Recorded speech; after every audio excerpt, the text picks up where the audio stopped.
আজরাইল এত কালো হবে আল্লাহর পয়গম্বর নবী রাহমাতুল লিল আলামিন নবীজি বলেন তোমার জীবনে তুমি কত কালো দেখেছো এর চাইতে কালো তোমার জীবনে কোনোদিন দেখো নাই আজরাইল এত কালো হবে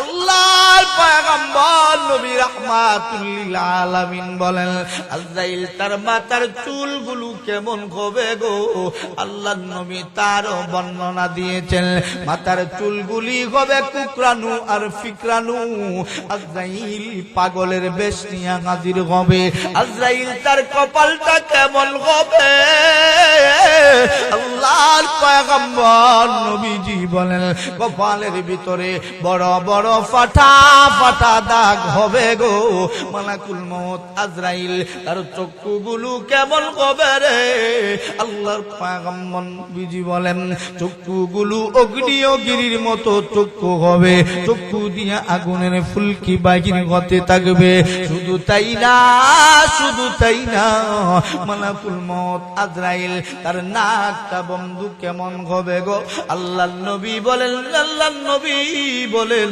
হাতির ফুলের মতো নাকটা লম্বা হবে মাটি দিয়া চেঁচড়ায় আসতে থাকবে গো মালাকুল মউত আজরাইল তার দাঁতগুলো বন্ধু কেমন হবে রে নবীজি বলেন দাঁতগুলো মহিষের সিংহের মতো আঁকা বাঁকা চুক্কা চুক্কা দাঁতগুলো হবে একটা দাঁত লম্বা হবে আর একটা দাঁত কাটু হবে রে মালাকুল মউত আজরাইল তার হাতের নখগুলি পায়ের নখগুলি কেবল হবে গো আল্লাহর নবীজি বলেন লম্বা লম্বা নখ বিশিষ্ট আঙ্গুল হবে রে প্রত্যেকটা নখগুলি ইস্পাতের চাইতে ধারালো হবে আল্লাহর নবী বলেন আজরাইল এত কালো একটা চেহারা নিয়ে হাজির হবে এই কালো চেহারার ভিতরে লম্বা লম্বা পশম বিশিষ্ট দেহটা হবে আজরাইলের শরীরের ভিতরে এত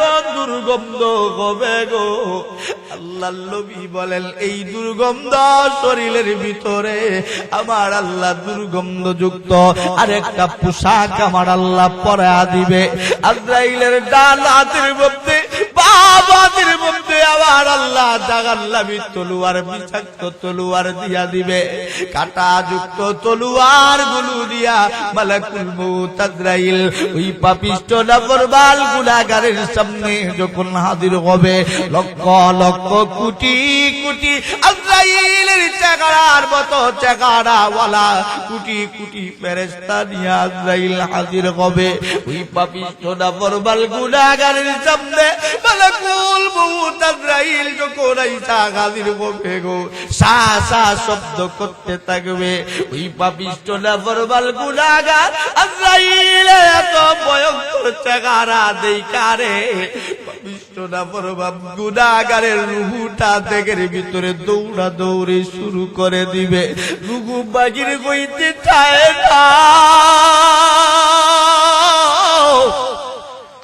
রুহুটা বন্ধু দেহের ভিতরে দৌড়া দৌড়ি শুরু করে দেয় আজরাইল ডাক দিয়া বলে আখরিজু আনফুসাকুম আইরু আকুম এ পাপিষ্ঠ নাফরমান গুনাহগার কোথায় রে বান্দা তোর রুহুটারে রেখেছিস তাড়াতাড়ি করে তোর রুহুটা বাহির করে দে কিন্তু বান্দার রুহু বাহির হইতে চায় না দেহের ভিতরে রুহুটা দৌড়া দৌড়ি শুরু করে দেয় আবার আল্লাহ ডাক দিয়া বলে মালাইকাতু বাসিতু আইদিয়াহুমা আল্লাহ নবী এই আয়াতের অংশ আবার নবী সাহাবায়ে কেরামের সামনে যখন গো আল্লাহ নবী বয়ান করে আবার নবী চোখের পানি ওজরে মালায়া কান্দে ইবনে আব্বাস ডাক দিয়া বলেন ইয়া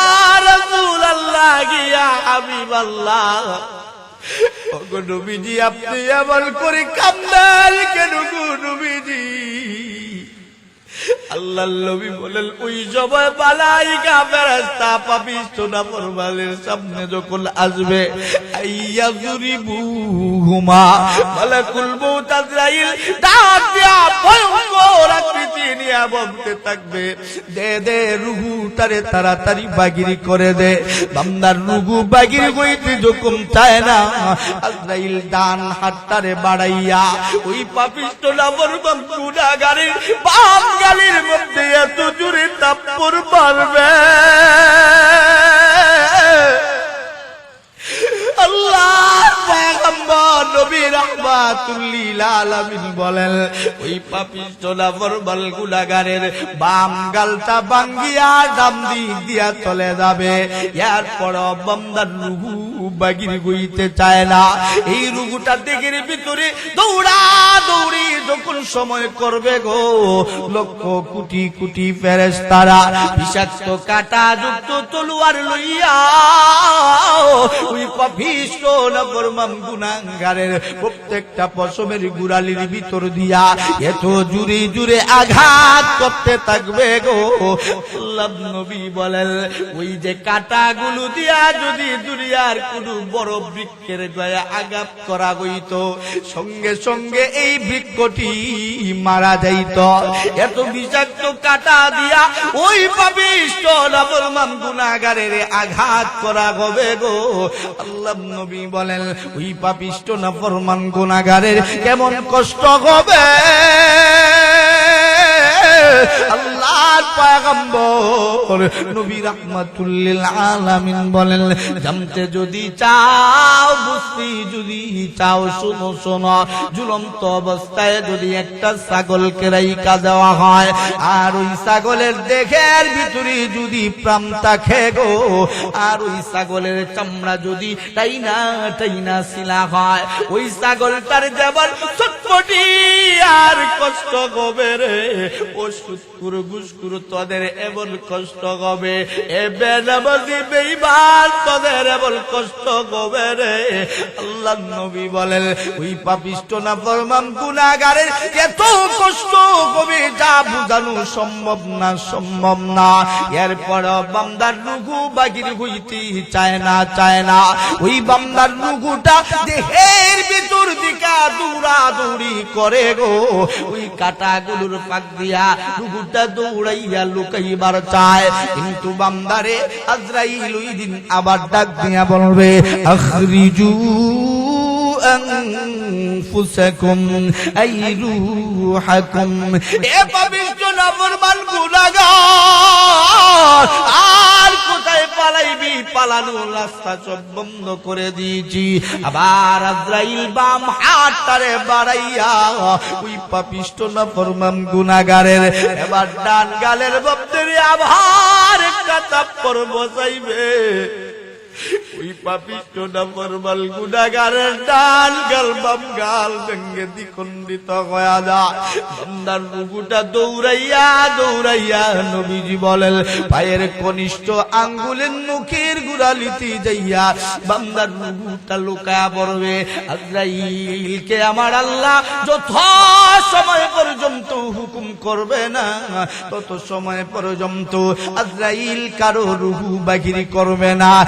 এক পর্যায়ে আমার আল্লাহ ডাক দিয়া বলবে, আজরাইল বান্দার রুহুটাকে কবজ করে নিয়ে আসো। আজরাইল তার ভয়ঙ্কর চেহারাটারে সামনে বাহির কইরা আজরাইল ডাক দিয়া বলবে, আর পালাইবি কই? সকল পালাবার রাস্তা বন্ধ। লম্বা লম্বা আঙ্গুলের নখগুলি, যেই নখগুলি বন্ধু ইস্পাতের চাইতে দাঁড়ালো নখগুলি। নবীজি বলেন, এই নখগুলি পাপিষ্ঠ নাফরমান গুনাহগারের পায়ের 10টা নখের আঙ্গুলের গুড়ালির ভিতর দিয়া আজরাইল ছিদ্র করে দিয়া আজরাইলের নখগুলি ঢুকাইয়া রুহুটারে বন্ধু হাতের মধ্যে পেঁচাইতে থাকবে। আজরাইলের সমস্ত শক্তি দিয়া রুহুর মধ্যে আজরাইল এত জোরে চাপ দিবে, আল্লাহর পয়গম্বর নবীজি বলেন গো, পাপিষ্ঠ নাফরমান গুনাহগারের পায়ের হাড্ডি গুলো মরমর মরমর করে ভাঙতে থাকবে। রুহুটারে চিবাইয়া চিবাইয়া বন্ধু কোমর পর্যন্ত রুহুটারে আনা হয়। নবীজি বলেন আইয়াযরিবু কুবা, কোমরের মধ্যে রুহুটারে চিবাইয়া আনার পর দুই দিক থেকে আজরাইল কোমরের মধ্যে এত জোরে একটা থাপ্পড় মারে, ওই ভাবে আমার বাল গুনাহগারের কোমরটা ভেঙে চুরে চূর্ণ বিচ্ছিন্ন হয়ে যায়।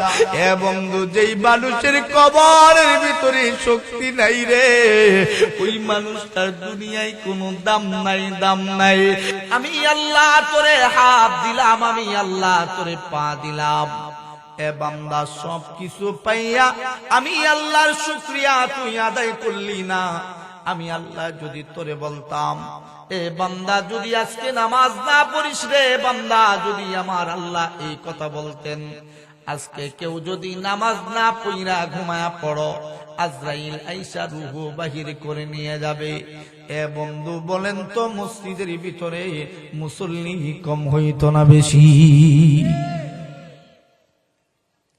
কিন্তু আমার আল্লাহ ডাক দিয়া বলে বান্দা রে, আমি আল্লাহ তোরে বড় ভালোবাসি রে বান্দা, তোরে বড় ভালোবাসি। আমি আল্লাহ তোরে ফেরেশতাদের সাথে চ্যালেঞ্জ নিয়ে বানাইছি। আমি আল্লাহর উদ্দেশ্য হলো তোরা আমি আল্লাহর গোলামি করবি। কিন্তু আমরা দুনিয়ার জমিনে আইসা আমার আল্লাহর গোলামি করি না, আল্লাহর নাফরমানিতে লিপ্ত হই। আল্লাহ বলেন সুদ খাইস না, আমরা সুদ খাই। আল্লাহ বলেন ঘুষ খাইস না, আমরা ঘুষ খাই। আল্লাহ বলে বান্দারে অন্যের হক মাইরা খাইস না, আমরা অন্যের হক মাইরা খাই। আমরা মানুষদেরকে ভালো ভালো কথা বলি গো, কিন্তু কয়েকদিন যখন যায়, সেবে যখন পড়ে, শেয়ার যখন পায়, কি কথা বলেছিল মুহূর্তেই ভুইলা যায়। জোরে কোন ঠিক কি না? কিন্তু আমার আল্লাহ ডাক দিয়া কয় বান্দারে, আমি আল্লাহ যা বলি আমি আল্লাহ তাই করি। এ বান্দা তুই দুনিয়ার জমিনে আসলি বান্দা, আমি আল্লাহ তোরে দুনিয়ার জমিনে পাঠাইলাম। এ বান্দা একটা উদ্দেশ্য, তোরা আমি আল্লাহর গোলামি করবি। কিন্তু আমরা তো আল্লাহর গোলামি করি না।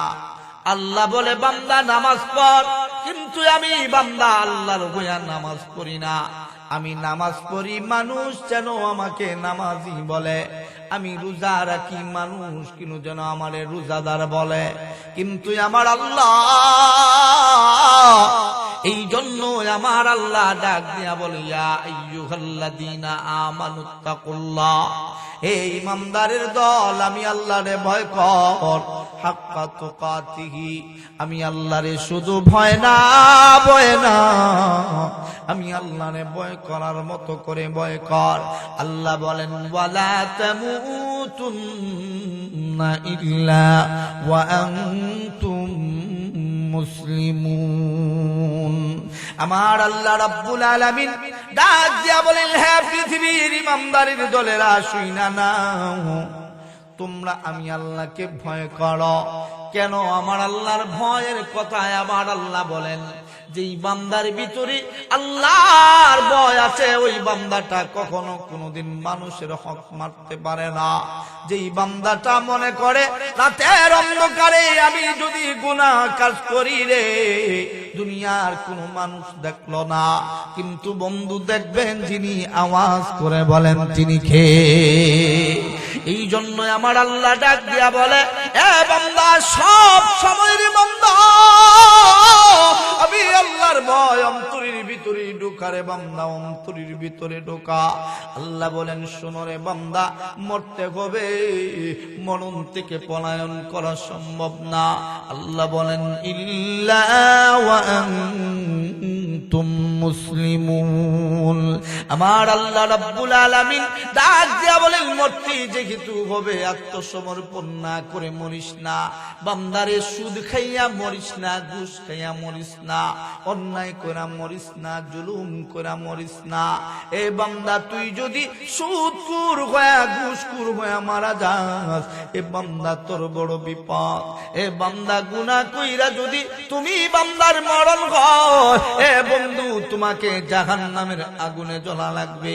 এ বন্ধু, জাহান্নাম কত ভয়ঙ্কর এ বন্ধু তুমি জানো না।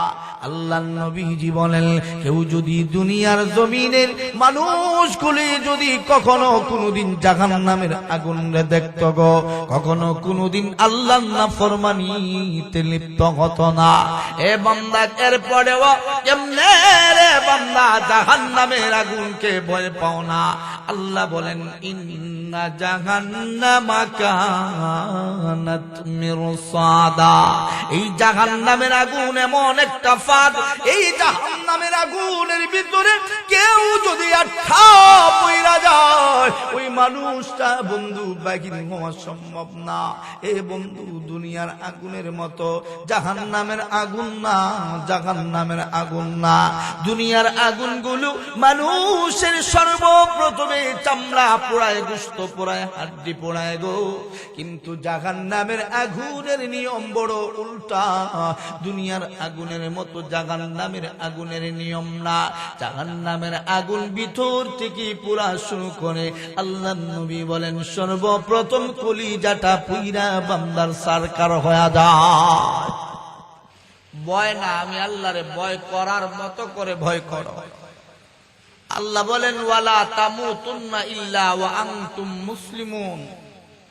আল্লাহ বলেন, সুদ খাইও না, আত্মসমর্পণ করো। আত্মসমর্পণ করার কারণ হলো, দুনিয়ার আদালতে কেউ যদি আত্মসমর্পণ করে, তার সাজা কিছুটা হলেও মকুব হয়, ঠিক কিনা জোরে বলে, শিথিল হয়। কিন্তু আল্লাহর আদালতে কেউ যদি যায় হাজির হয়ে যায়, আল্লাহ বলেন জীবনের সমস্ত গুনাহ মাফ করে দেন। আল্লাহ বলেন, وَيَغْفِرْ لَكُمْ ذُنُوبَكُمْ وَاللَّهُ غَفُورٌ رَحِيمٌ।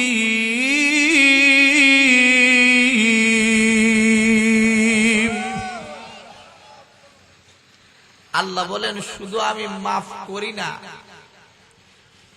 এই আয়াতের ব্যাখ্যা আল্লামা শফি সাহেব রাহিমাহুল্লাহ তাআলা মারিফুল কোরআন গ্রন্থে লিখেন, শুধু মাফ করেন না, যেই জায়গায় গুনাহ ছিল। সুবহানাল্লাহর আওয়াজ হচ্ছেন, আর একটু জোরে বলেন সুবহানাল্লাহ। আমার আওয়াজ আমিও শুনি না, আপনারা শুনেননি।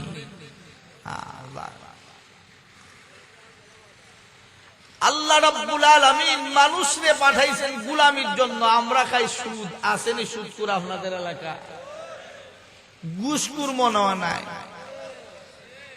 বেনামাজি তো মুঠোই নাই। আমি কিন্তু কইছি না, কারণ আমার দূরে বাড়ি, বাবা যাইতে হবে। আপনাদের যদি আমি বলি যে আপনারা বেনামাজি, নামাজ পড়েন না, আমারে ফিরা দিবেন, মাজুর এখন ঠিক কিনা? তো এর লাগে আমি কইছি না, আপনারা কইছেন। তাইলে শুনেন, এই সুদকুর মরবে কিনা?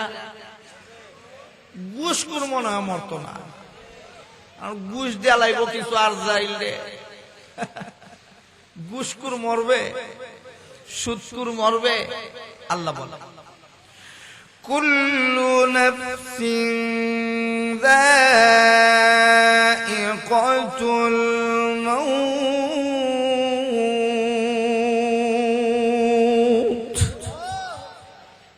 আল্লাহ বলেন, শুনো, যাদের ভিতরে প্রাণ আছে মৃত্যুর স্বাদ গ্রহণ করাই লাগবে। মৃত্যু থেকে পলায়ন করা সম্ভব না। এই জন্য আল্লাহ বলেন, মরতেই যেহেতু হবে, মুসলমান না হইয়া মইর না, আত্মসমর্পণ না কইরা মইর না, সুদকুর হইয়া মইর না, ঘুষখোর হইয়া মইর না। নবীজি বলেন, দুইটা সময় মানুষের তওবা কবুল হয় না। কয়টা সময়? একটা হলো ওয়াজাআত সাকরাতুল মাউত, যখন সাকরাতের মুহূর্ত শুরু হয়ে যাবে, বান্দার আর কোন তওবা কবুল হবে না। দুই নম্বর হলো কিয়ামতের পূর্ব মুহূর্তে, যখন সময় আল্লাহ রাব্বুল আলামিন আসমানের সূর্য পশ্চিম দিক দিয়া উঠাইবে, পূর্ব দিক দিয়া অস্তমিত করাইবে, তখন সময় আর তওবা কবুল হবে না। এছাড়া আল্লাহ বলেন ইল্লা ওয়া আনতুম মুসলিমুন আই লা তাকনাতু মির রাহমাতিল্লাহ। জোরে কোন আল্লাহু আকবার। মুসলমান ভাইরা রে আমার, এ বন্ধু দিলটারে নরম করে দিয়া কতগুলি শোনো। এ বন্ধু আল্লাহর পয়গম্বর নবী রাহমাতুল লিল আলামিন নবীজি বলেন, দুইটা সময় মানুষের তওবা কবুল হয় না। এক নম্বর হলো ওয়াজাআত সাকরাতুল মাউত, যখন সময় বন্ধু মানুষ কোলার সাকরাতের মুহূর্ত শুরু হয়ে যায়, ওই সময় মানুষ কোলা যতই তওবা করুক না কেন বান্দার আর কোনো তওবা কবুল হবে না। দুই নাম্বার হলো যখন সময় কিয়ামতের পূর্ব মুহূর্ত আসবে, এ বন্ধু যেই সময় সূর্যটাকে আমার আল্লাহ পশ্চিম দিকে উঠাইবে গো, ওই দিন মানুষ কোলার আর তওবা কবুল হবে না।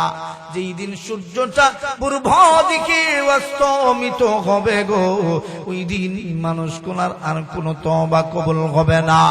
এছাড়া যেই সময়টুকু বান্দা তোমার আছে গো, আমার আল্লাহ বলেন যেই কোন সময় বান্দা তুই আমি আল্লাহকে একবার আল্লাহ বলে যদি ডাক দিস, এ বান্দা আমি আল্লাহকে একবার আল্লাহ বলে ডাকার কারণে বান্দারে আমি আল্লাহ তোর ডাকের জবাবটা একবার দুইবার না, আমি আল্লাহ 70 বার আমি আল্লাহ তোর ডাকের জবাব দিতে থাকি।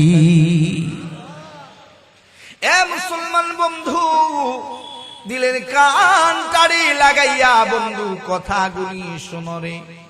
আল্লাহ নবীর হাদিস শোনাচ্ছি বন্ধু, বানায়া কিচ্ছা কাহিনী বলতেছি না। আল্লাহ ডাক দিয়া বলেন কুল্লু নাফসিন যায়িকাতুল মাউত, প্রত্যেকটা মানুষ বলো, প্রত্যেকটা প্রাণী বলো, যেই প্রাণীগুলোর ভিতরে প্রাণ আছে প্রত্যেকটা প্রাণীগুলো মৃত্যুর স্বাদ গ্রহণ করা লাগবে। কেউ বন্ধু মৃত্যু থেকে পলায়ন করতে পারবে না।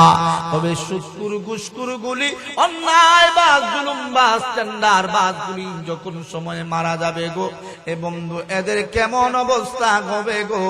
আল্লাহর পয়গম্বর নবীজি বলেন আমাদের দুই কাদের ভিতরে দুইজন ফেরেশতা আছে, নাম হলো কিরামান কাতিবিন। এই দুইজন ফেরেশতা মরার পূর্ব মুহূর্তে আইসা হাজির হয়। আল্লাহ নবীজি বলেন এই দুইজন ফেরেশতা মরার পূর্ব মুহূর্তে যখন সময় আইসা হাজির হবে, আইসা ডাক দিয়া বলবে বন্ধু, বলে কিসের বন্ধু গো, তোমারে তো চিনি না, তোমারে তো চিনি না। বলে আমাদেরকে চিনার দরকার নাই, আমরা হলাম কিরামান কাতিবিন। এ বান্দা তোর জিন্দেগির ভিতরে কি কি গুনাহ করেছিস আর কি কি নেকি করেছিস, প্রত্যেকটা নেকি আর গুনাহগুলো লিখা রাখছি। আল্লাহ বলেছেন তোর আমলগুলি তুই বান্দারে মরার পূর্বেই দেখা দেওয়ার জন্য।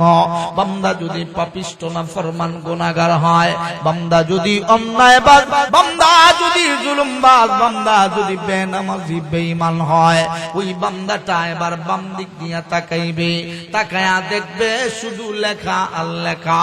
কিন্তু আমরা বান্দা কত বড় মুনাফিক, কত বড় মুনাফিক। ওই সময় বান্দাগুলি, যেই বান্দাটা অন্যায় করেছে, জুলুম করেছে, নিজের নফসের উপরে জুলুম করেছে, যেই বান্দাটা মানুষের সম্পদ লুণ্ঠন করে রাখাইছে, ওই বান্দাটা বাম দিকে তাকায়া বলবে না না, এই গুনাহগুলো আমার না, আমার না, এই গুনাহগুলো অন্য কারো হইতে পারে। ফেরেশতারা ডাক দিয়া বলে বান্দা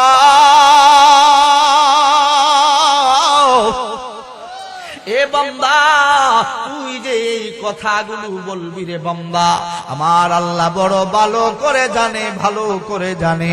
এই জন্য প্রত্যেকটা নেকি আর গুনাহগুলো আমরা নেকি আর গুনাহগুলো ভিডিও ক্যামেরায় রেকর্ড করে রাখছি। কোন সময় কোন গুনাহগুলো করেছিলে বান্দা তোর চোখের সামনে তুলে ধরা হবে, তুই দেই কালো বান্দার চোখের সামনে বান্দার যত কুকৃতি আছে গো, রেকর্ড করা ভিডিওটা তার চোখের সামনে তুলে ধরা হবে। ওই বান্দাটা বাম দিকে তাকাইয়া দেখাইয়া প্রত্যেকটা জায়গা সহ মুহূর্ত সহ গুনাহগুলো বান্দা দেখবে, ডাক দিয়া বলবে হ্যাঁ হ্যাঁ এই গুনাহগুলো আমারই মনে হয়, আমারই মনে হয়। ফেরেশতারা ডাক দিয়া বলবে বান্দারে তোরই মনে হয়, এই কথাটি বলবি না। এ বান্দা এই গুনাহগুলো তোরই রে বান্দা, তুই ভালো কইরা দেখাল। বান্দা এক পর্যায়ে বান্দা স্বীকার করবে হ্যাঁ হ্যাঁ এই গুনাহগুলো আমারই। এই গুনাহগুলির কথা বান্দা যখন স্বীকার করবে, এবার ডান দিকের ফেরেশতা ডাক দিয়া বলবে বান্দা তোর জিন্দেগির ভিতরে কতগুলো নেকি করেছিস দেখাল। ওই বান্দাটা পাপিষ্ঠ নাফরমান গুনাহগার যদি হয়, বান্দাটা ডান দিক দিয়া তাকায়া দেখবে বন্ধু নেকির খাতাটা শূন্য, সাদা একটা পৃষ্ঠা পড়ে আছে। ওই বান্দা এবার ডাক দিয়া বলবে না না এই নেকি আমার না, আমার জিন্দেগির ভিতরে তো নামাজের নেকি আছে রে, আমার জিন্দেগির ভিতরে তো রোজার নেকি আছে, এগুলো গেল কোথায়? ফেরেশতারা ডাক দিয়া বলবে বান্দারে তোর জিন্দেগির ভিতরে নামাজের নেকি ঠিকই ছিল রে, কিন্তু একটা নেকিও লিখবার পারি নাই। বলে কেন নামাজের নেকি লিখতে পারলা না? বলে তুমি যে দুনিয়ার জমিনে নামাজ পড়ছিলা, একটা নামাজ আমার আল্লাহকে খুশি করার জন্য করো নাই, প্রত্যেকটা নামাজ পড়েছিলা মানুষগুলো তোমার যেন নামাজি বলে। দুনিয়ার মানুষগুলি তোমার নামাজি বলছে, এই জন্য একটা নামাজের নেকি লিখতে পারি নাই। বান্দা বলবে আমি যে হজ করলাম, হজের নেকি গেল কোথায়? বান্দারে তুই হজ করেছিলি ঠিকই রে বান্দা, হজগুলো আমার আল্লাহকে খুশি করার জন্য করস নাই, হজ করেছিলি মানুষগুলো তোরে যেন হাজী সাহেব বলে রে, মানুষগুলো তোরে হাজী সাহেব দুনিয়ায় বলেছে, একটা নেকি ও তোর আমল নামায় লিখতে পারি নাই, পারি নাই। এ বান্দা তোর আমলগুলো তুই দেখাল। বান্দা ওই সময় ডাক দিয়া বলবে এ ফেরেশতার দল দয়া করে আমারে একটু সুযোগ করে দেয় না। ওই সময় বান্দা আমার আল্লাহরে ডাক দিবে, আল্লাহ একবার ডাক দেন না, বলেন আল্লাহ। আবারও হাত তুলে আমার আল্লাহকে ডাক দেন না, বলেন না আল্লাহ। সবাই মিলে আবারও ডাক দেন না, বলেন না আল্লাহ। ওই সময় বান্দা আমার আল্লাহকে ডাক দিয়া বলবে মালিক রে আর জিন্দেগিতে কোনোদিন গুনাহ করব না, একটু সুযোগ করে দাও না।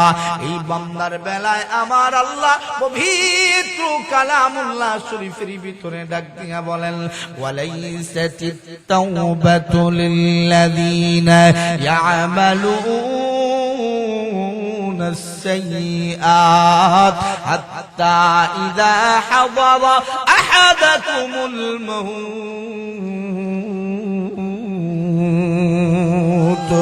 ওই সময় বান্দা আমার আল্লাহর কাছে ডাক দিয়া বলবে মালিক রে জিন্দেগিতে গুনাহ করেছি, অন্যায় করেছি, নিজের নফসের উপরে জুলুম করেছি, আর জিন্দেগিতে কখনো কোনোদিন গুনাহ করব না। মালিক রে আমার জিন্দেগির গুনাহগুলো মাফ করাবার জন্য একটু সুযোগ দাও। কিন্তু আমার আল্লাহ ডাক দিয়া বলবে না রে বান্দা, না না এ বান্দা তুই এখন নেকি করার জন্য পাগল পাড়া হয়ে গেলি, অথচ আমি আল্লাহ তোরে বারবার ডাকছি, বারবার ডাকছি, তোরে একবারের জন্য আমি আল্লাহ পাই নাই। আমি আল্লাহ তোরে তাহাজ্জুদে ডাকছি, আমার আল্লাহ তাহাজ্জুদে বান্দাদেরকে ডাক দেয়, এ বান্দা সুখী কোন গুনাহগার বান্দা আয় আয়, আমি আল্লাহ তোর গুনাহগুলো মাফ করে দিব। যেই সময় সকল মানুষগুলো ঘুমায় যায়, আমার আল্লাহ কিন্তু ঘুমায় না। আমার আল্লাহ বান্দাগুলোর অপেক্ষায় থাকে, অপেক্ষায় থাকে। আমার আল্লাহ ডাক দিয়া কয় আসো কি কোন গুনাহগার বান্দা আয় আয়, আমি আল্লাহ পাকের কাছে চারে বান্দা, আমি আল্লাহ তোর জিন্দেগির গুনাহগুলো মাফ করে দিব রে। কিন্তু এই বান্দাটা যায় না, আমার আল্লাহ তাহাজ্জুদে বান্দাকে ডাইকা পায় না। আল্লাহ ফজরের সময় বান্দাটা বাড়ি মসজিদের মিনারা হতে আমার আল্লাহ ডাক দেয়, হাইয়া আলাস সালাহ, এ বান্দা নামাজের জন্য আয়া। কিন্তু বান্দাটা বন্ধু ফজরের নামাজের জন্য ঘুম থেকে ওঠে না। আমার আল্লাহ এরপরে মুয়াজ্জিনের কণ্ঠে আমার আল্লাহ ডাক দেয়, হাইয়া আলাল ফালাহ, এ বান্দা কল্যাণের জন্য আয়া। কিন্তু বান্দা এরপরেও যখন ওঠে না, আমার আল্লাহ মসজিদের মুয়াজ্জিনের কণ্ঠে যেন আবার ডাক দেয়, আসসালাতু খায়রুম মিনান নাওম, এ বান্দা ঘুমের চেয়ে নামাজ ভালো। আমি আল্লাহর কুদরতি পায়ে সিজদা দে। বান্দা ফজরের সময় ঘুম থেকে ওঠে না, এরপরেও আমার আল্লাহ বান্দার প্রতি রাগ করে না, গুসা করে না। আমার আল্লাহ মসজিদের মিনারা হতে আবার আমার আল্লাহ যখরের সময় বান্দারে ডাকে গো। বান্দারে যখরের সময় আমার আল্লাহ পায় না। আমাদের দুই কাদের ফেরেশতারা আল্লাহর কাছে বিচার দিয়া ডাক দিয়া বলে, মালিক রে, আপনার বান্দারে তাহাজ্জুদ থেকে ডাকা শুরু করলেন, ফজরে আসলো না, যোহরে আসলো না। আমার আল্লাহ ডাক দিয়া কয়, আমার বান্দা দেখবি আসরের সময় আসবে গো। আসরের সময় বান্দাটা যায় না। আল্লাহ ডাক দিয়া কয়, মাগরিবে আসবে, মাগরিবেও বান্দাটা যায় না। আমার আল্লাহ ডাক দিয়া কয়, দেখবি আমার বান্দা এশার সময় আসবে গো। এশার সময় বান্দাটা যখন যায় না, আল্লাহর তৈরি ফেরেশতারা ডাক দিয়া কয়, আল্লাহ আপনার কোন বান্দার পক্ষে আপনি কথা বলেন? আপনার বান্দা একটা বারের জন্য আপনার কুদরতি পায়ে সিজদা দিতে আসলো না। আপনার বান্দার গুনাহগুলো লেখা ফেলবো নাকি? এ বন্ধু, যেই চেহারার জন্য তামাম পৃথিবী পাগল রে। জান্নাতীরা জান্নাতে যাও, জান্নাতীদের মন ভরবে না যত সময় পর্যন্ত আমার মালিকের কুদরতি সুন্দর চেহারাটা না দেখবে গো। এ বন্ধু, আমার আল্লাহর চেহারাটা কুদরতি চেহারা দেখবার চাই কারা কারা রে? একবার দাঁড়াইয়া আল্লাহু আকবার বলো না। আল্লাহকে দেখবার চাও কারা কারা? একবার দাঁড়াইয়া আমার আল্লাহকে ডাক দাও না। আওয়াজ করে বলো না আল্লাহ। আবারও জোরে আওয়াজ করে বলেন না আল্লাহ। আবারও জোরে বলেন না আল্লাহ।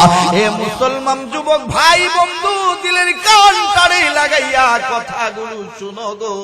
বান্দা যখন গুনাহের কাজগুলি করে, ওই বান্দা যখন নামাজ না পড়িয়া ঘুমায়া যায়, ওই বান্দার প্রতি আমার আল্লাহ রাগ করে না, গুসা করে না। বান্দার প্রতি আমার আল্লাহ বড় কষ্টদায়ক বেদনাদায়ক দিল নিয়ে আমার আল্লাহর কুদরতি চেহারাটা মলিন কইরা দেয়। এ বান্দা, আমি আল্লাহ তোরে এত করে ডাকলাম রে বান্দা, এরপরেও তুই আসলি না। ফেরেশতারা ডাক দিয়া বলে, মালিক রে, আপনার বান্দা আসলো না, আপনার বান্দার গুনাহগুলো লিখবো নাকি? আমার আল্লাহ ডাক দিয়া বলে, ফেরেশতার দল, আমার বান্দার গুনাহ লিখতে মন চায়, আমার বান্দার গুনাহগুলো লিখ, তবে শুই না রাখ, ইল্লা ওয়া আনতুম মুসলিমুন। আমার আল্লাহ ডাক দিয়া বলে, বান্দা তুই মরণের আগে আগে যদি রে বান্দা তুই তওবা করে ফেলতে পারিস, আত্মসমর্পণ করে ফেলতে পারিস, আমি আল্লাহ তোর গুনার দিকে তাকাইব না। এ বান্দা, তোর গুনার চাইতে হাজার হাজার কোটি গুণ আমি আল্লাহর রহমত অনেক বড়। এ বান্দা, গুনাহ করতে করতে গুনার সাগর বানায়া ফেলছো রে বান্দা। এরপরেও চিন্তা করিস না, টেনশন করিস না, এই সাগরের ফেনার চাইতেও আমি আল্লাহর রহমত অনেক বড়। এ বান্দা, আমি আল্লাহরে একবার গুনাহ মাফের উদ্দেশ্য কইরা আমি আল্লাহরে আল্লাহ বলে ডাক দে, আমি আল্লাহ তোর জিন্দেগির তামাম গুনাহগুলো মাফ করে দিব। এ মুসলমান বন্ধু, দিল চারি নরম করে দিয়া কথাগুলি শুনো গো, যে পাপিষ্ট না ফরমান গুনাহগার গুলো অন্যায় করে জুলুম করে মারা যাবে গো, এদের মরণ কেমনে হবে আল্লাহর নবীজি বলেন গো। আল্লাহর নবী বলেন ইবাদত গুলো দেখাইয়া দুইজন ফেরেশতা চলে যাবে ইবাদত গুলো নিয়া, কিন্তু এই পাপিষ্ট না ফরমান গুনাহগার গুলির মরণ বন্ধু কেমনে হবে রে, এদের সামনে মালাকুল মউত কেমন করে হাজির হবে। আজরাইল কত বড়, আল্লাহর পয়গম্বর নবীজি বলেন তাম পৃথিবীটাকে যদি মালাকুল মউত আজরাইল তার মাথার মধ্যে ঢেলে দেওয়া হয়, সম্পূর্ণ পানিও মালাকুল মউত আজরাইল তার মাথার চুল খেয়ে নিবে, এক ফোঁটা পানিও জমিনের মধ্যে পড়বে না। এত বড় আজরাইল, এত বড় আজরাইল। আজরাইল ওই পাপিষ্ট না ফরমান গুনাহগারের সামনে বন্ধু কেমন করে হাজির হবে গো, আজরাইল তার চেহারা কেমন হবে আমার নবীজি তাও বর্ণনা করে দিয়েছেন। আজরাইল তার চেহারাটা বড় ভয়ঙ্কর আকৃতির হবে, আজরাইল এত কালো হবে, আল্লাহর পয়গম্বর নবী রাহমাতুল লিল আলামিন নবীজি বলেন তোমার জীবনে তুমি কত কালো দেখেছো, এর চাইতে কালো তোমার জীবনে কোনোদিন দেখো নাই। আজরাইল এত কালো হবে, আল্লাহর পয়গম্বর নবী রাহমাতুল লিল আলামিন বলেন আজরাইল তার মাথার চুলগুলো কেমন হবে গো, আল্লাহর নবী তার বর্ণনা দিয়েছেন মাথার চুলগুলি হবে কুকরানু আর ফিকরানু। আজরাইল পাগলের বেশ নিয়ে হাজির হবে, আজরাইল তার কপালটা কেমন হবে, আল্লাহর পয়গম্বর নবীজি বলেন কপালের ভিতরে বড় বড় ফাটা ফাটা দাগ হবে গো। মালাকুল মউত আজরাইল তার চক্ষুগুলো কেমন হবে রে, আল্লাহর পয়গম্বর নবীজি বলেন চক্ষুগুলো অগ্নিগিরির মতো চক্ষু হবে, চক্ষু দিয়ে আগুনের ফুলকি বাহির হতে থাকবে। শুধু তাই না, শুধু তাই না, মালাকুল মউত আজরাইল তার নাকটা বন্ধু কেমন হবে গো, আল্লাহর নবী বলেন, আল্লাহর নবী বলেন হাতির ফুলের মতো নাকটা লম্বা হবে, মাটি দিয়া চেঁচড়ায়া চেঁচড়ায়া আসতে থাকবে গো। মালাকুল মউত আজরাইল তার দাঁতগুলো বন্ধু কেমন হবে রে, নবীজি বলেন দাঁতগুলো মহিষের সিংহের মতো আঁকা বাঁকা চুক্কা চুক্কা দাঁতগুলো হবে, একটা দাঁত লম্বা হবে আর একটা দাঁত কাটু হবে রে। মালাকুল মউত আজরাইল তার হাতের নখগুলি পায়ের নখগুলি কেবল হবে গো, আল্লাহর নবীজি বলেন লম্বা লম্বা নখ বিশিষ্ট আঙ্গুল হবে রে, প্রত্যেকটা নখগুলি ইস্পাতের চাইতে ধারালো হবে। আল্লাহর নবী বলেন আজরাইল এত কালো একটা চেহারা নিয়ে হাজির হবে, এই কালো চেহারার ভিতরে লম্বা লম্বা পশম বিশিষ্ট দেহটা হবে, আজরাইলের শরীরের ভিতরে এত দুর্গন্ধ হবে গো। আল্লাহর নবী বলেন এই দুর্গন্ধ শরীরের ভিতরে আমার আল্লাহ দুর্গন্ধ যুক্ত আরেকটা পোশাক আমার আল্লাহ পরা দিবে। আজরাইলের ডান হাতের মধ্যে বাম হাতের মধ্যে আমার আল্লাহ জাগাল্লামি তলোয়ার বিষাক্ত তলোয়ার দিয়া দিবে, কাটা যুক্ত তলোয়ার গুলো দিয়া মালাকুল মউত আজরাইল ওই পাপিষ্ট নাফরমান গুনাহগারের সামনে যখন হাজির হবে, লক্ষ লক্ষ কোটি কোটি আজরাইলের চেহারার মতো চেহারাওয়ালা কোটি কোটি ফেরেশতা নিয়ে আজরাইল হাজির হবে। ওই পাপিষ্ট নাফরমান গুনাহগারের সামনে মালাকুল মউত আজরাইল যখন আইসা হাজির হবে গো, সা সা শব্দ করতে থাকবে। ওই পাপিষ্ট নাফরমান গুনাহগার আজরাইল এত ভয়ঙ্কর চেহারা দেইখা রে পাপিষ্ট নাফরমান গুনাহগারের রূহটা দেহের ভিতরে দৌড়া দৌড়ি শুরু করে দিবে, রূহ বাহির হইতে চায় না, রুহুটা বন্ধু দেহের ভিতরে দৌড়া দৌড়ি শুরু করে দেয়। আজরাইল ডাক দিয়া বলে আখরিজু আনফুসাকুম আইরু হাকুম। এ পাপিষ্ঠ নাফরমান গুনাহগার, কোথায় রে বান্দা তোর রুগুটারে রেখেছিস?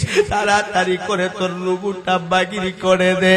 কিন্তু বান্দার রুগু বাগির হইতে চায় না, দেগির ভিতরে রুগুটা দৌড়া দৌড়ি শুরু করে দেয়।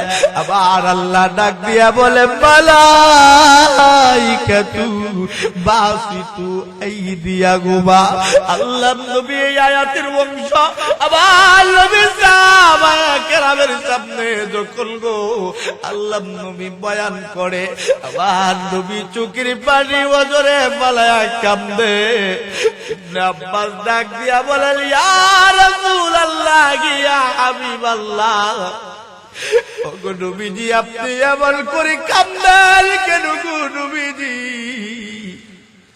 আল্লাহর নবী বলেন ওই সময় মালায়েকা ফেরেশতা পাপিষ্ঠ নাফরমানের সামনে যখন আসবে, আইয়াযরিবুহুমা, মালাকুল মউত আজরাইল ডাক দিয়া ভয়ঙ্কর আকৃতি নিয়ে বলতে থাকবে, দে দে রূহটারে তাড়াতাড়ি বাগির করে দে। বান্দার রূহ বাগির হইতে যখন চায় না, আজরাইল ডান হাতটারে বাড়াইয়া ওই পাপিষ্ঠ নাফরমান গুনাহগারের বাম গালের মধ্যে এত জোরে থাপ্পড় মারবে, আল্লাহর পয়গম্বর নবী রাহমাতুল লিল আলামিন বলেন ওই পাপিষ্ঠ নাফরমান গুনাহগারের বাম গালটা ভাঙ্গিয়া ডান দিক দিয়া চলে যাবে। এরপর বান্দার রূহ বাগির হইতে চায় না। এই রূহটা দেহের ভিতরে দৌড়া দৌড়ি যখন সময় করবে গো, লক্ষ কোটি কোটি ফেরেশতারা বিষাক্ত কাঁটা যুক্ত তলোয়ার লইয়া ওই পাপিষ্ঠ নাফরমান গুনাহগারের প্রত্যেকটা পশমের গুড়ালির ভিতর দিয়া এত জুরে জুরে আঘাত করতে থাকবে গো। আল্লাহ নবী বলেন ওই যে কাঁটাগুলো দিয়া যদি দুনিয়ার কোন বড় বৃক্ষের গায়ে আঘাত করা হইত, সঙ্গে সঙ্গে এই বৃক্ষটি মারা যাইত। এত বিষাক্ত কাঁটা দিয়া ওই পাপিষ্ঠ নাফরমান গুনাহগারের আঘাত করা হবে গো। আল্লাহ নবী বলেন ওই পাপিষ্ঠ নাফরমান গুনাহগারের কেমন কষ্ট হবে। আল্লাহর পয়গম্বর নবী রাহমাতুল লিল আলামিন বলেন জানতে যদি চাও, বুঝতে যদি চাও, শোনো শোনো, ঝুলন্ত অবস্থায় যদি একটা ছাগলকে রাইখা দেওয়া হয়, আর ওই ছাগলের দেহের ভিতরে যদি প্রাণ থাকে গো, আর ওই ছাগলের চামড়া যদি টাইনা টাইনা ছিলা হয়, ওই ছাগলটার যেমন ছটফটি আর কষ্ট হবে রে, ও সুৎকুর ঘুষকুর তোদের এমন কষ্ট হবে, এ বেনামাজি বেঈমান তোদের এমন কষ্ট হবে রে। আল্লাহ নবী বলেন ওই পাপিষ্ঠ নাফরমান গুনাহগারের এত কষ্ট হবে যা বুঝানো সম্ভব না, সম্ভব না। এরপর বান্দার রূহ বাগির হইতে চায় না, চায় না। ওই বান্দার রূহটা দেহের ভিতর দিকে দৌড়া দৌড়ি করে গো, ওই কাঁটাগুলোর ফাঁক দিয়া রূহটা দৌড়াইয়া লুকাইবার চায়। কিন্তু বান্দারে আজরাইল ওই দিন আবার ডাক দিয়া বলবে আখরিজু আনফুসাকুম আইরুহাকুম। এ পাপিষ্ঠ নাফরমান গুনাহগার, আর কোথায় পালাইবি? পালানোর রাস্তা সব বন্ধ করে দিয়েছি। আবার আজরাইল বাম হাতটারে বাড়াইয়া ওই পাপিষ্ঠ নাফরমান গুনাহগারের এবার ডান গালের মধ্যে আবার একটা থাপ্পড় বসাইবে। ওই পাপিষ্ঠ নাফরমান গুনাহগারের ডান গাল বাম গাল ভেঙে দ্বিখণ্ডিত হয়ে যায়। বান্দার রূহটা দৌড়াইয়া দৌড়াইয়া নবীজি বলেন পায়ের কনিষ্ঠ আঙ্গুলের মুখের গুড়ালিতে যাইয়া বান্দার রূহটা লুকায়া পড়বে। আজরাইলকে আমার আল্লাহ যত সময় পর্যন্ত হুকুম করবে না, তত সময় পর্যন্ত আজরাইল কারো রূহ বাগির করবে না।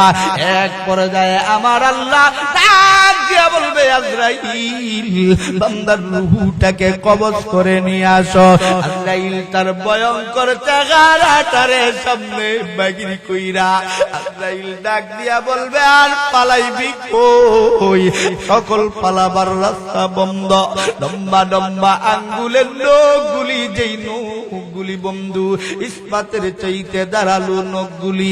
নবীজি বলেন, এই নখগুলি পাপিষ্ঠ নাফরমান গুনাহগারের পায়ের 10টা নখের আঙ্গুলের গোড়ালির ভিতর দিয়া আজরাইল ছিদ্র করে দিয়া আজরাইলের নখগুলি ঢুকাইয়া রুহুটারে বন্ধু হাতের মধ্যে পেঁচাইতে থাকবে। আজরাইলের সমস্ত শক্তি দিয়া রুহুর মধ্যে আজরাইল এত জোরে চাপ দিবে, আল্লাহর পয়গম্বর নবীজি বলেন গো, পাপিষ্ঠ নাফরমান গুনাহগারের পায়ের হাড্ডি গুলো মরমর মরমর করে ভাঙতে থাকবে। রুহুটারে চিবাইয়া চিবাইয়া বন্ধু কোমর পর্যন্ত রুহুটারে আনা হয়। নবীজি বলেন, আইয়া জুরিবুকুমা, কোমরের মধ্যে রুহুটারে চিবাইয়া আনার পর দুই দিক থেকে আজরাইল কোমরের মধ্যে এত জোরে একটা থাপ্পড় মারে, ওই ভাবি নাফরমান গুনাহগারের কোমরটা ভেঙে চুরে চূর্ণ বিচ্ছিন্ন হয়ে যায়। এ বন্ধু, যেই মানুষের কবরের ভিতরে শক্তি নাই রে, ওই মানুষটার দুনিয়ায় কোনো দাম নাই, দাম নাই। এই কোমরের ভিতরে যদি মানুষের শক্তি থাকে গো, সব মানুষগুলো তারে মানুষ বলে। কিন্তু নবীজি বলেন, ওই পাপিষ্ঠ নাফরমান গুনাহগারের কোমর ভেঙে টুকরো টুকরো করে দেওয়া হয়, কোমর নড়াচড়া বন্ধ করে দেয়। রুহুটারে চিবাইয়া চিবাইয়া পেট আর পিঠের মধ্যে যখন রুহুটারে আনে, আজরাইল তার সমস্ত শক্তি দিয়া রে পেট আর পিঠে রুহুটারে আইনা এত জোরে চাপ দেয়।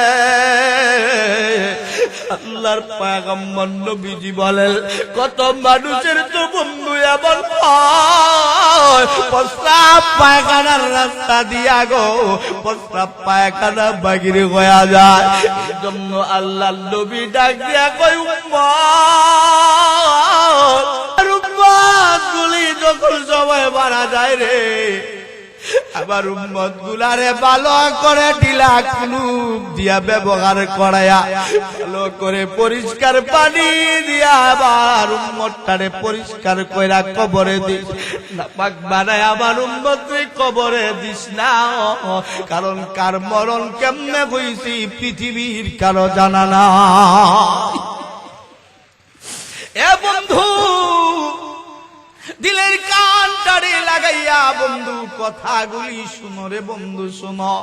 রুহুটারে এবার চিবাইয়া চিবাইয়া বুক পর্যন্ত রুহুটারে নিয়ে আসা হয়। বুকের মধ্যে রুহুটা আনার পর আল্লাহর নবী বলেন, আজরাইলের সমস্ত সাথী ফেরেশতাগণ প্রত্যেকটা পশমের গোড়ালির ভিতর দিয়ে আঘাত করে, শুধু তা না এত জুড়ে জাপটায়া ধরে আজরাইল রুহুর মধ্যে আবার থাপ্পড় বসায়া দেয়। রুহুটা দৌড়াইয়া বন্ধু গলার মধ্যে চুইলা যায়। রুহুটা আর সামনেও যাইতে পারে না, রুহুটা আর পিছনেও যাইতে পারে না। রুহুটা বন্ধু গলার মধ্যে আটকা পড়ে যায়। আল্লাহর পয়গম্বর নবীজি বলেন, ওই পাপিষ্ঠ নাফরমান গুনাহগারের গো এমন পানির পিপাসা শুরু হয়, ওই পাপিষ্ঠ নাফরমান গুনাহগারের যদি রে 7 সমুদ্র 13 নদীর পানিও পান করা দেওয়া হয়, এরপরেও ওই পাপিষ্ঠ নাফরমান গুনাহগারের পানির পিপাসা মিটবে না। কন্যা নাউযুবিল্লাহ। এরপরেও বান্দার রূহ বাহির হতে চায় না, বাহির হতে চায় না। ওই বান্দার রুহুটারে আজরাইল বাহির করার জন্য এবং লম্বা লম্বা নখগুলি সামনের দিকে নিয়ে ওই বান্দার চোখের সামনে দাঁড়াইয়া ডাক দিয়া বলতে থাকবে, হে পাপিষ্ঠ নাফরমান গুনাহগার, আজকে তোর শক্তি কোথায় গেল রে? আর কি তোর শক্তি কাজ করে না? আজরাইল লম্বা নখ বিশিষ্ট আঙ্গুলগুলি মাথার তালুর ভিতর দিয়া ছিদ্র কইরা গো আর তারে মাথার ভিতর দিয়া ঢুকাইয়া রগ রেশাগুলোর ভিতর দিয়া রুহুটারে চিবাইয়া চিবাইয়া বান্দার রুহুটারে আবার গলার ভিতর দিয়া চিবাইয়া চিবাইয়া একত্রিত কইরা বুকের বাম দিক দিয়া পুরা দেখেন রুহু একত্রিত কইরা আল্লাহর নবী বলেন, আখরিজু আনফুসাকুম আই রূহাকুম, মালাকুল মউত আজরাইল লম্বা লম্বা নখগুলি বন্ধু বুকের ভিতর দিয়া ছিদ্র কইরা আর তারে বুকের ভিতর দিয়া ঢুকাইয়া রুহুটারে পুরা দেখেন রুহু একত্রিত কইরা হাতের মধ্যে পুরা দেখেন রুহু পেঁচাইয়া আজরাইল তার সমস্ত শক্তি দিয়া আজরাইল এত জুড়ে টান দেয়। আল্লাহর নবীজি বলেন, পুরাটা দেখেন রুহু যখন টান দিয়া আনে গো, প্রত্যেকটা দেখের ভিতরে যত হাড্ডি আছে গো, প্রত্যেকটা হাড্ডি গুলো ভেঙ্গি চুরি চূর্ণ বিচ্ছুন্ন হয়ে যায়, রগ রেশাগুলো ছিঁড়া যায়। এই মানুষটার দেখের কি অবস্থা হয় জানোনি? আল্লাহর নবী বলেন, এই দেখটারে যদি পৃথিবীর কোন মানুষ দেখতো রে হাত ফিল কইরা মারা যাইত। এই পাপিষ্ঠ নাফরমান গুনাহগারের এত কষ্ট দিয়া মরণ হয়। আল্লাহর নবী বলে, যেই বান্দার মরণে যত কষ্ট গো, হাসরে তেমন কষ্ট, মিজানে তেমন কষ্ট, ফুল সিরাতে তেমন কষ্ট গো, জাহান্নামে তেমন কষ্ট। হে বন্ধু, ওই পাপিষ্ঠ নাফরমান গুনাহগারের রুহুটাকে বাহির করার পরে ফেরেশতারা রুহুটাকে, আল্লাহর নবী বলেন, বুখারী শরীফের হাদিস গো, আল্লাহর নবী বলেন, দুর্গন্ধযুক্ত একটা রুহু, দুর্গন্ধযুক্ত একটা রুমাল দিয়া রুহুটারে পেঁচাইয়া আসমানের দিকে সকল ফেরেশতারা রুহুটাকে নিয়ে যাইতে থাকে রে। সকল ফেরেশতারা নাকের মধ্যে হাত দিয়া দরজাটারে বন্ধ কইরা আমার আল্লাহরে ডাক দেয়, আল্লাহ একবার ডাক দাও না, বলো না আল্লাহ। আবারও হাত তুলে আমার মাওলারে ডাক দাও না, বলো না আল্লাহ। আবারও ডাক দাও না, বলো না আল্লাহ। আবারও ডাক দাও না, বলো না আল্লাহ। ওই বান্দার রুহুটারে আসমানের দিকে যখন নিয়ে যাওয়া হয় গো, ফেরেশতারা নাকের মধ্যে হাত দিয়া আল্লাহরে ডাক দিয়া বলে, মালিক আপনার বান্দার রুহুর ভিতরে এত দুর্গন্ধ গো, সহ্য করবার পারি না, সহ্য করবার পারি না। আপনার বান্দার রুহু যদি আসমানে রাখেন গো, আমরা আসমানে থাকতে পারবো না। আর আল্লাহ ফেরেশতাদেরকে ডাক দিয়া বলে, ফেরেশতার দল, আমার বান্দা পাপিষ্ঠ নাফরমান গুনাহগার, তার জন্য আমার নিষ্পাপ ফেরেশতারে কষ্ট দেওয়া যাবে না, আঘাত দেওয়া যাবে না। দ্বিতীয় আসমানে রুহুটারে নিয়ে যা। ফেরেশতারা দ্বিতীয় আসমানে বান্দার রুহুটাকে নিয়ে যায়। দ্বিতীয় আসমানের ফেরেশতারাও একই ভাবে নাকের মধ্যে হাত দিয়া আল্লাহর কাছে বিচার দেয়, আল্লাহ আপনার বান্দার রুহুর ভিতরে এত দুর্গন্ধ গো, সহ্য করবার পারি না, পারি না। আল্লাহ বলে, তৃতীয় আসমানে নিয়ে যান। তৃতীয়, চতুর্থ, সপ্তম আসমান পর্যন্ত বান্দার রুহুটাকে নিয়ে যাওয়া হয়। কোন আসমানের দরজা ফেরেশতারা খুলে যখন দেয় না, রুহু বাহির করনে ওয়ালা ফেরেশতারা ডাক দিয়া বলে, মালিক রে, রুহু বাহির করে নিয়ে এসেছি। কোন ফেরেশতারা আপনার বান্দার রুহু রাখবার চায় না। আপনার বান্দার রুহুটারে করব কি? আমার আল্লাহ ডাক দিয়া বলে, কোন ফেরেশতারা যদি আমার বান্দার রূহু রাখবার চায় না গো, ওই বান্দার রূহুটাকে সাত জমিনের নিচে সিজ্জিন নামক জেলখানার ভিতরে বান্দার রূহুটাকে বন্দী করে দাও। সাত জমিনের নিচে সিজ্জিন নামক জেলখানার ভিতরে বান্দার রূহুটাকে বন্দী করে দেওয়া হয়। ওদিক দিয়া বান্দার রূহু যাওয়ার পর দেহটা দুনিয়ায় পড়ে থাকে। এ বন্ধু, যতদিন পর্যন্ত এই দুনিয়ার জমিনে দেহের ভিতরে প্রাণ আছে গো, ততদিন পর্যন্ত তোমার সম্মান আছে। যখন সময়ে তোমার রূহু দেহ থেকে বাহির হয়ে যায়, মানুষগুলোর মায়া কাজ আর করে না। এ বন্ধু, দেখতে দেখা যায় কান্দে। এটা কান্না না, যদি না কান্দে মানুষ কি বলবে? রে বন্ধু, ভালোবাসা চলে যায় যখন সময় মারা যায়। এ বন্ধু, যত আদরের স্ত্রী হোক না কেন গো, ঘুমের ভিতরে একসাথে ঘুমাইছে স্বামী আর স্ত্রী, কিন্তু যদি স্বামী অথবা স্ত্রী দুজনের একজন মারা যায়, দুজনের একজন যদি জানতে পারে আমার স্বামী মারা গিয়েছে, স্ত্রী যদি জানতে পারে আমার স্বামী মারা গিয়েছে, স্বামী যদি মনে জানে যে স্ত্রী মারা গিয়েছে, বলেন তো একটা সেকেন্ড তো কি স্বামী আর স্ত্রী একসাথে আর শুইতে চাইবে? কেন নয়? কারণ প্রেম আর ভালোবাসা রূহ না থাকলে তাকে না। কথা বলেন ঠিক কিনা?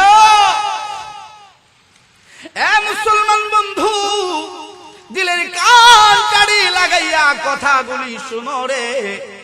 কয়েক মিনিটের ভিতরে আলোচনা শেষ করব। এ বন্ধু, রূহু বাহির হওয়ার পর মানুষ গোলার ভালোবাসা থাকে না।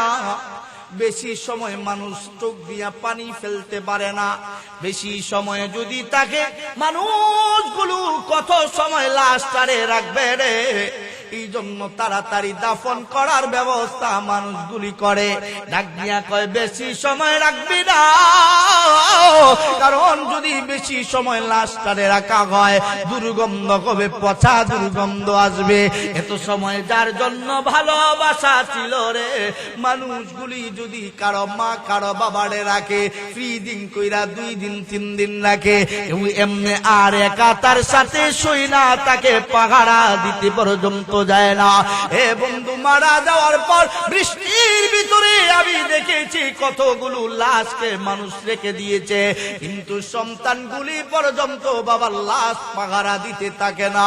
এ বন্ধু, কার জন্য এই পৃথিবীর জমিনে আইসা সুদ খাইবা রে? কার জন্য ঘুষ খাইবা? কার জন্য টাকা জমাইবা?